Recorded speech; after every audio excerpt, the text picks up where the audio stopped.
By the end of this video, you will learn what Fibonacci retracement is, how to plot Fibonacci retracement on the chart, and how to trade Fibonacci retracement levels.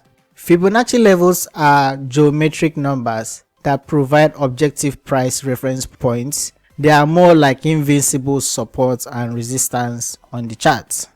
This is how they look like when you plot them on the chart. This is the default.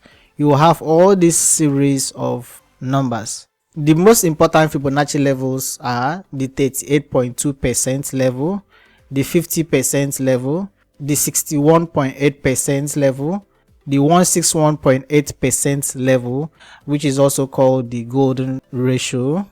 To plot Fibonacci levels, for a bullish trend, you draw it from the swing low to the swing high. Then for a downtrend, you draw from a swing high to a swing low. That is how you plot Fibonacci retracement levels. Here is an example of how it looks like on the chart when it's plotted. This example here is for an uptrend, so you see it was plotted from a swing low to a swing high, and you can also see how the levels acted as support and also as resistance. To trade with Fibonacci retracement levels, first of all, you need to plot the Fibonacci tool in the direction of the trend.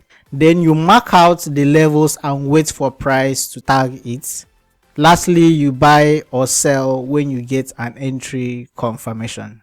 In the Masters of Swing Trading, I take out time to explain in-depthly how to use Fibonacci retracement and how to trade with them. Also, in the Masters of Swing Trading course, you get to learn a proven and winning strategy, and also you learn how to analyze and execute trades with precision. Then you also learn advanced techniques to maximize profit even in the most volatile condition. To check out the Masters of Swing Trading, click on the link in the description below.